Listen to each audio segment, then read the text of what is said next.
Султан Тыныбек атындагы орто мектебинин тарых мугалими Кадырова Айжан. Биздин бүгүн көтө турган темабыз кыргыздардын куралдуу күчтөрү. Бүгүнкү сабагыбыздын максаты 7-10 кылымдардагы кыргыздардын куралдуу күчтөрү боюнча маалымат аласыңар. Кыргыз жоокерлеринин курал-жарактарынын өзгөчөлүктөрүн салыштырып жана талдайсыңар. Кыргыз жоокерлеринин курал-жарактары түрк тилдүү элдер тарабынан жазылган эпитафияларда Кытай, Араб, Персия булактарында кыргыздардын куралдуу күчтөрү жөнүндө маалыматтар баяндалып, кыргыз жоокерлеринин күчү даңкталат. 7-10 кылымдардын аралыгында кыргыздардын армиясы негизинен атчан аскерлерден турган. Кыргыздардын атчандары оор куралданган, орточо куралданган, жеңил куралданган аскерлер болуп үчкө бөлүнгөн.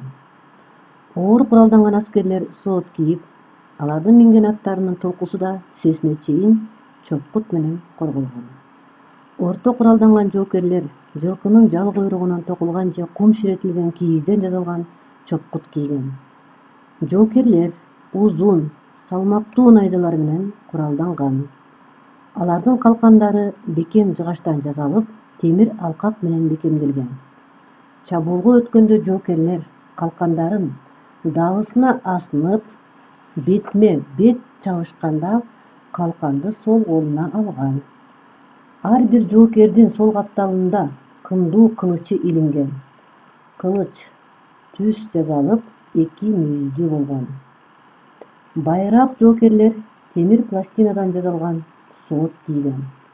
Колдорун чыканагына чейин жыгач таякчалардан жасалган колгап менен коргогон.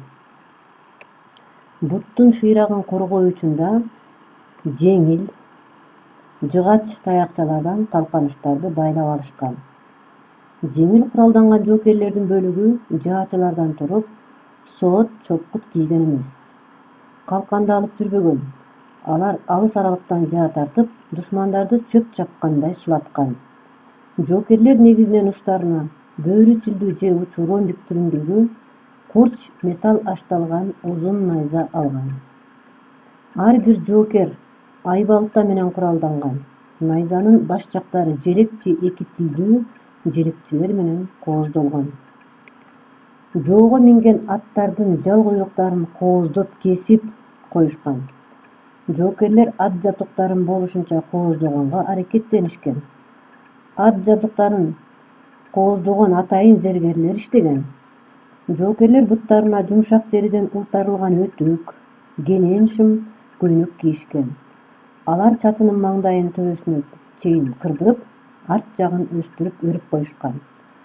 Ак сөөк тукумундагы бай жоокерлер өтө баалуу кооз кийимдерди кийип, үйрөтүлгөн күчтүү аргамактарды минип, катардагы жоокерлерден айырмаланып турган.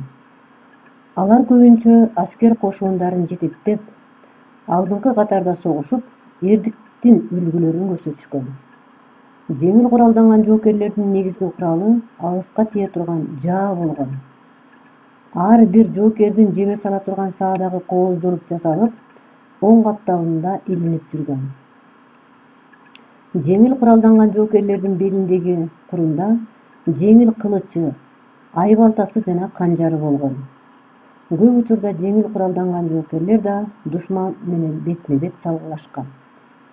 Жоокерлерди сангундар, бизче айтканда, азыркыча айтканда, генералдар жетектеген. Ар бир кыргыз уулу эр жеткенде армияга кызмат өтөөгө милдеттүү болгон. Кыргыздын эр жеткен эркектери тынчтык учурунда аңчылыкка көп чыгып, согуш өнөрүнө машыгышкан. Кыргыз жигиттери биринчи чакырык менен аттанып, өзүнүн кошунуна кошулуп, салгылашууга же жортуулга чыгууга даяр турган. Араб Персия булактарында кыргыздардын аялдары да эркектерден кем калышпаган жоокерлер экендиги, алар өзгөчө душман кол салган учурларда балдарын, үй-жайын коргоодо шамдагайлыгын, күчүн жана эрдигин көрсөтүшкөндүгү баяндалган. Кыргыздардын эр жүрөк аялдары аскерлер менен кошо жортуулга аттанып, баатыр мүнөздөрүн көрсөтүп, эркектерди жеңишке шыктандырганы жөнүндө тарыхый баяндар бар. Урматтуу окуучулар, мына биз Мен бүгүн силер менен кыргыздардын куралдуу күчтөрү деген темадагы сабакты өттүм. Менин оюмча силер түшүнүк алдыңар деп ойлойм. Азыр үйгө тапшырма берем. Үйгө тапшырма 3 пункттан турат. Биринчи пункт: оор жана жеңил куралданган жоокерлер кандай милдеттерди аткарган? Экинчи: кыргыз жоокерлери кандай куралданган? Салыштырып талдоо жүргүзгүлө. Бул 2 тапшырманы жазуу жүзүндө жибересиңер. Үчүнчү тапшырма: куралдуу күчтөрдөгү жылкынын ролун сүрөт тартуу аркылуу белгилейсиңер. Мында мага тапшырмаңарды сүрөт аркылуу белгилейсиңер. Көңүл бурганыңарга чоң рахмат.